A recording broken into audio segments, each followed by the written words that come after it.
ವೀಕ್ಷಕರೇ, ಜಮ್ಮು ಹಾಗೂ ಕಾಶ್ಮೀರದಲ್ಲಿ ನಡೆದಂತಹ ಆ ಒಂದು ಭಯೋತ್ಪಾದನಾ ದಾಳಿಯ ಬಗ್ಗೆ ನೀವೆಲ್ಲರೂ ಕೂಡ ಕೇಳಿರ್ತೀರ. ಎಷ್ಟೋ ಜನ 30 ಜನಕ್ಕಿಂತಲೂ ಮೇಲ್ಪಟ್ಟು ಜನ ಭಯೋತ್ಪಾದಕರಿಂದ ಸಾವನ್ನಪ್ಪಿದ್ದಾರೆ. ಜಮ್ಮು ಕಾಶ್ಮೀರದಲ್ಲಿ ನಡೆದಂತಹ ಭಯೋತ್ಪಾದನಾ ದಾಳಿ ಅದರ ಭೀಕರತೆ ಎಷ್ಟಿತ್ತು ಅನ್ನೋದ್ರ ಬಗ್ಗೆ ನೀವು ಕೂಡ ತಿಳ್ಕೊಂಡಿದ್ದೀರಾ. ಇದ್ರ ಬಗ್ಗೆ ಇನ್ನೂ ಹೆಚ್ಚಿನ ಮಾಹಿತಿಯನ್ನ ಇವತ್ತು ನಾನು ನಿಮ್ಗೆ ಕೊಡ್ತಾ ಇದ್ದೀನಿ. ಎಸ್, ನಾನು ಕಾವ್ಯ ಹೆಗ್ಡೆ. ಈ ಒಂದು ಜಮ್ಮು ಕಾಶ್ಮೀರದಲ್ಲಿ ನಡೆದಂತಹ ಭಯೋತ್ಪಾದನಾ ದಾಳಿಯ ಬಗ್ಗೆ ಮತ್ತಷ್ಟು ವಿಚಾರಗಳನ್ನ ನಿಮ್ಮ ಜೊತೆ ಹಂಚಿಕೊಳ್ಳೋಕೆ ಬಂದಿದ್ದೀನಿ.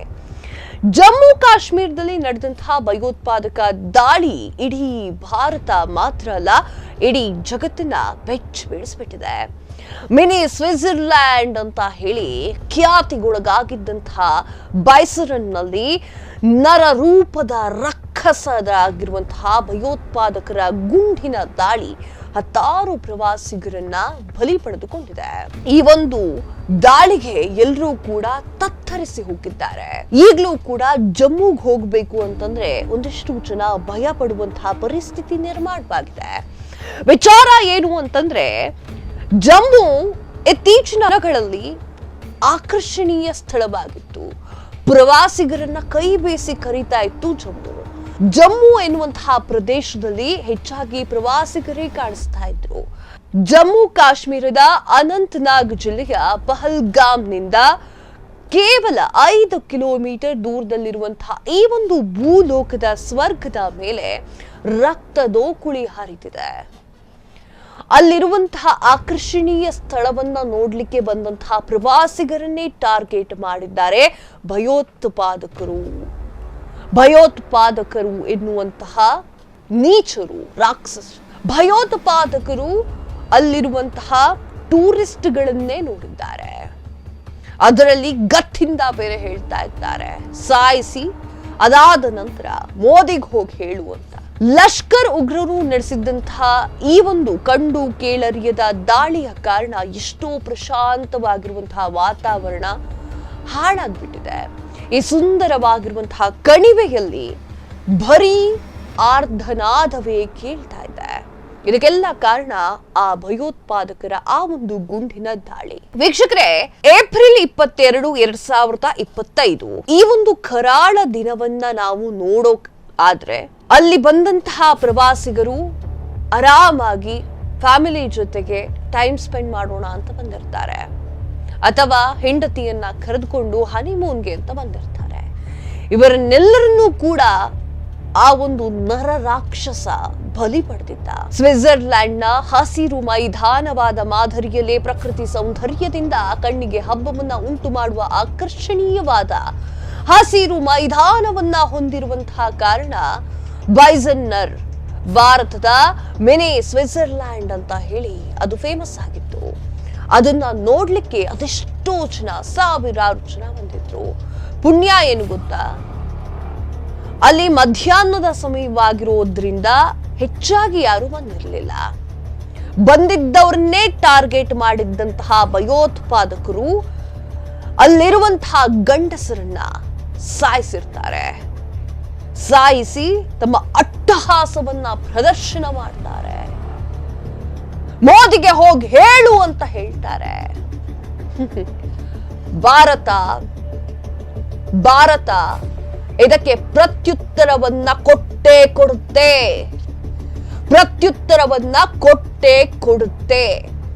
ಪುಲ್ವಾಮಾ ಗೊತ್ತಲ್ವಾ, ತದನಂತರ ಏನಾಯ್ತು ಅನ್ನೋದು ಗೊತ್ತಲ್ವಾ, ಕೊಡುತ್ತೆ ಆನ್ಸರ್ನ.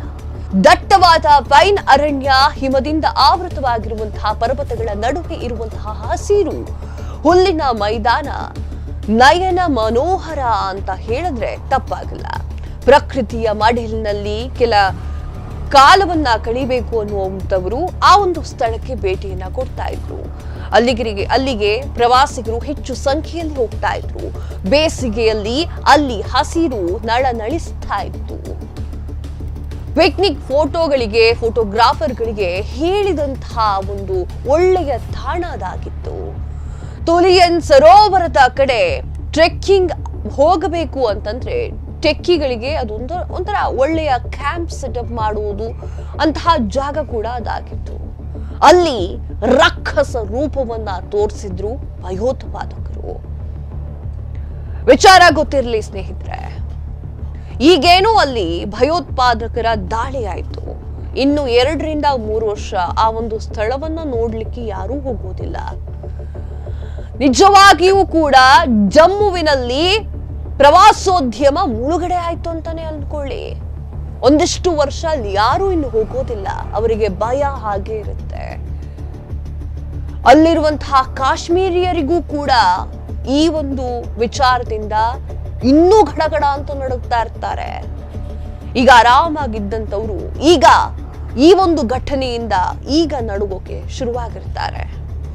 ದಟ್ಟಾರಣ್ಯದ ನಡುವೆ ಹಸಿರು ಮೈದಾನ, ಹಿಮಚ್ಛಾದಿತ ಪರ್ವತಗಳು, ಅಂದ್ರೆ ನದಿಗಳು ಸುಂದರ ದೃಶ್ಯಗಳನ್ನ ತೋರಿಸ್ತಾ ಇದ್ವು. ಬಾಯ್ಸರನ್ ಕಣಿವೆಗೆ ಮತ್ತೊಂದು ಆಕರ್ಷಣೀಯ ಸ್ಥಳ. ಹಿಮಗಳನ್ನ ಸ್ವಾದಿಸಲು ಅಂದರೆ ಜನವರಿಯಿಂದ ಮಾರ್ಚ್ ವರೆಗೂ ಕೂಡ ಹಸಿರಿರುವಂತಹ ಆಹ್ಲಾದಕರ ವಾತಾವರಣವನ್ನ ಸ್ವಾದಿಸಲು ಏಪ್ರಿಲ್ ಹಾಗೂ ಜೂನ್ ನಡುವೆ ಪ್ರವಾಸಿಗರು ಇಲ್ಲಿಗೆ ಭೇಟಿಯನ್ನ ಕೊಡ್ತಾ ಇದ್ರು.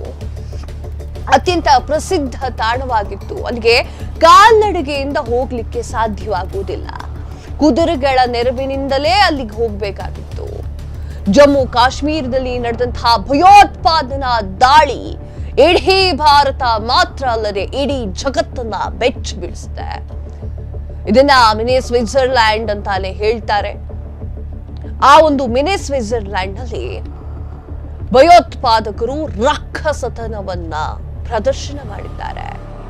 ಎಸ್, ಇಷ್ಟೊಂದು ಒಳ್ಳೆಯ ಸ್ಥಳದಲ್ಲಿ ಭಯೋತ್ಪಾದಕರು ತಮ್ಮ ಅಟ್ಟಹಾಸವನ್ನ ತೋರಿದ್ದಾರೆ.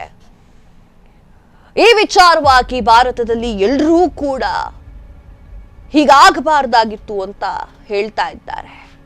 ಹಾಗೆ ಭಾರತ ಮಾತ್ರವಲ್ಲದೆ ದೇಶ ವಿದೇಶದವರು ಕೂಡ ಟ್ವೀಟ್ ಮಾಡುವ ಮೂಲಕ ಹಾಗೂ ವಿಡಿಯೋ ಮಾಡುವ ಮೂಲಕ ಭಾರತಕ್ಕೆ ತುಂಬಲಾರದ ನಷ್ಟವಾಗಿದೆ, ಭಯೋತ್ಪಾದನಾ ದಾಳಿ ಆಗಿರೋದ್ರಿಂದ ಸಂತಾಪವನ್ನ ಸೂಚಿಸಿದ್ದಾರೆ.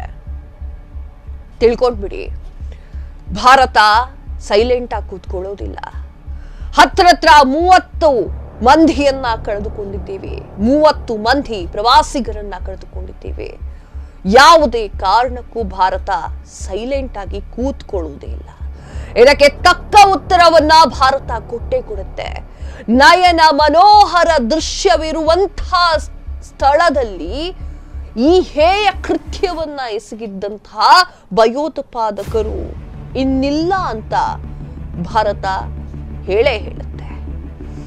ಮುಂದೇನಾಗುತ್ತೆ ಅನ್ನೋದನ್ನ ಕಾದು ನೋಡಬೇಕಾಗಿದೆ. ಇವತ್ತು ಒಂದು ಚಿಕ್ಕ ಮೀಟಿಂಗ್ ಕೂಡ ಇದೆ.